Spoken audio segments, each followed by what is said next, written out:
Hey, what's going on, guys? It's Jack. And we're back again to bring you Mythic Helya, our kill, which I was very, very happy with, very, very pumped about. And of course, some of the talents to get into it.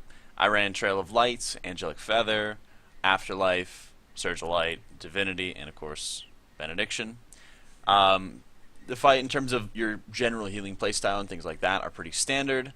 In terms of flash heal heavy, but you really get a lot of opportunities to maximize your use out of Sanctify, especially because it is a stacked fight and it's a very long encounter as well. For legendaries, I had the legendary cloak for the auto res, and I have Perdaz's neck. It's a very nice and strong personal. So, starting off the fight, we're split into a couple groups for melee and for ranged.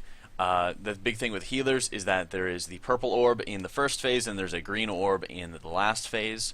Both of those can target healers regardless of melee or ranged, so it's something to really important to keep in mind over the course of this encounter. When we're running out taints in the first phase, we're always meeting at a central location in between triangle and moon. So I'm starting off the fight in the ranged pocket because the ranged get first. We're dispelling all of our taints and then we're moving back into position, so I can sit here for a little bit until the melee orb comes out. So we'll have another taint, and then I'll move into the melee area after that. Every taint, at least from the strategy that we're doing, is a very good opportunity for us to maximize our use out of Sanctify. It's very important to use.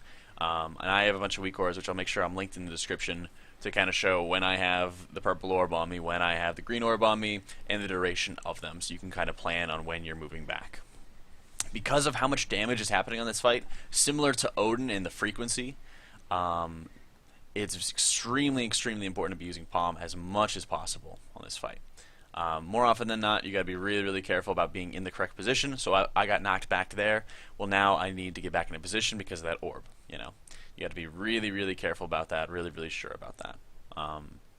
But of course, you'll see the weak orb that says not eligible, which means the next orb that comes out, I will not be able to be hit by. So if I get melee orb, and then I will not get the following ranged orb, basically. But after that, there is no, the cooldown has fallen off. The internal cooldown has fallen off, and you can get it again. So right there, I took the time to use a Divine Hymn. It's not, in terms of cooldown usage, there's not a perfect time to use every little cooldown. There's not a 20 seconds has passed in the fight, now I'll do this, or something like that. It's more of loose situations in which you're able to use your cooldowns appropriately, so you really got to watch out for when is best for you to use them. In most cases, it's when is the best opportunity for you to use this ability, and you can actually pull it off. So for other classes, it's not that hard because they're able to be mobile, but for priests, you really got to pick out a general time for when you're able to use your cooldowns. Very important. You got to be very careful for the purple orbs because you cannot get hit twice by them. It almost kills you every single time.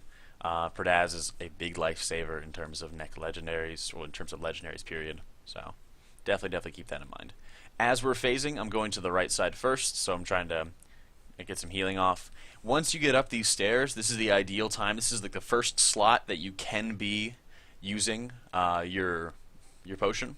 We didn't kill enough of the oozes, so everyone drops really low here, and we were anticipating that. So I'm not able to drink here. I'm not able to use my Lay Torrent pot here. It's not the end of the world, because there is a really good opportunity right after you jump off this tower. So if you miss it, you can always just get it as you jump off the tower. We have a loose split between range right here, as we're dodging the Give No Quarters, and then right as I drop down here, I'm getting Prayer of Mending off, and then I'm able to drink. There's really not much damage at all, because the ads are just beginning to spawn. There's travel time as they run to every individual person that they want to beat up. So you really have a lot of opportunity just to drink there. And of course, I noticed that my team was taking a lot of damage over there, so I'm able to drop a Sanctify on them as I'm running to the middle of the room. We're switching sides here, so this begins kind of the stutter step of get off a cast, use an instant, and keep moving as we're trying to get to the top of the room. And we want to make sure that nobody is in the middle of the room as the waves are going out again. So this is also a good time, if there's really no healing going on, save your mana, get some smites off on these guys. If there's no healing to do, you really need to maximize your fight for the next 5 or 6 minutes of the encounter. So be very, very mindful of that. Always use your prayer mending on cooldown and things like that, but don't go crazy if there's no damage going on. Once there is damage, spare no cost to get everybody topped. Of course, give no quarters you got to keep an eye on. You always got to have some method of escape.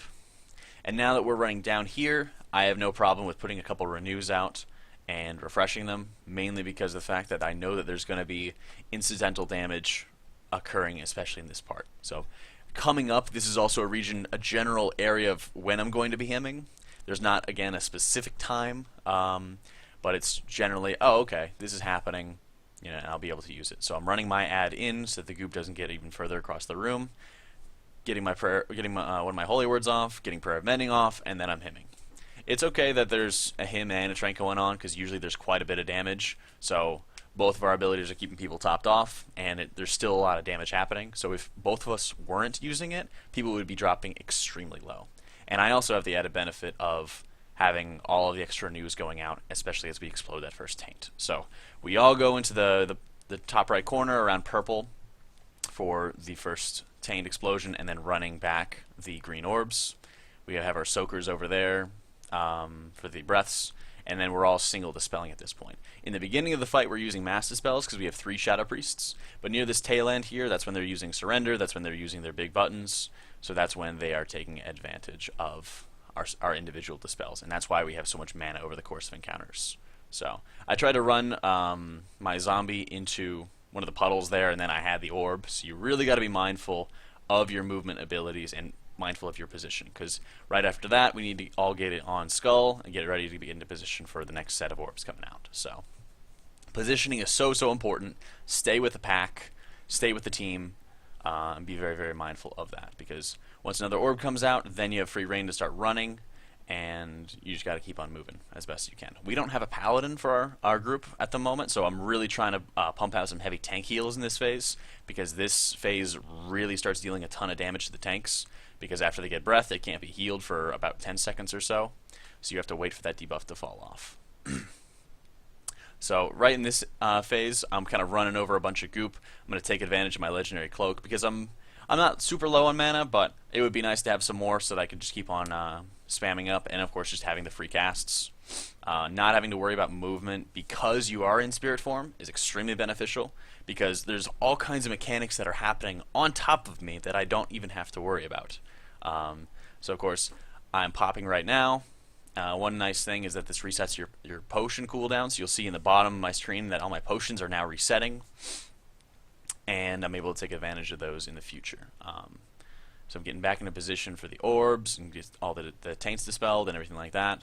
Very, very important to be on top of your prayer of mendings here, because every single time you want to be moving, you want to be able to take advantage of prayer of mending's healing, the passive healing of prayer of mending, of echo of light, of renews, of any holy mending, anything like that is all super, super important. So in this last phase, we kind of get into, there's so much damage, we must kill everything or we're going to die. We just had a big explosion there that we were not planning to have, so this is where a lot of people might die and are starting to kind of fall off. You really got to keep a focus on the tanks as best as you can, because of how much damage is going to be going out on people. The tanks really get into a situation, because we don't have a paladin, where they could be ignored, so you really got to make sure that they are a priority for you, because as a holy priest you do so much healing through the tanks. It's more of like a white light hitting a prism and then kind of splitting off and making a rainbow. Most of our healing is directed through the tanks first, where we're using Light of Ture, we're using Prayer of Mending, we're using all kinds of different abilities that are directed to the tanks first, and then they kind of start bouncing off to everybody else. So we lost the tank there when he had his debuff, so he wasn't able to be healed. He wasn't topped enough for us to heal him through it. So we have to go on. The fight's almost over, and I have Guardian Spirit up, and we just have to basically survive the fight now at this point. Prayer of Mending is amazing for this. I'm out of position basically for my orb, so I'm not able to go angel form. I considered standing at it or something like that, but I'm not able to. The tank gets really, really low at this point, so I'm running up, getting my Guardian Spirit off, and then I'm just trying to cast to keep people alive. So if you'd like to see my healing breakdown, I'll make sure I have my logs in the description, or they'll be up on screen right here. This was an awesome fight. I fucking really, really love this fight. And I hope you guys enjoy the video. Of course, if you enjoy, be sure to share it around, like, subscribe, you know the rest. Be sure to check out the live stream as well and follow there. Hope you all enjoy it, and I'll catch you all next time.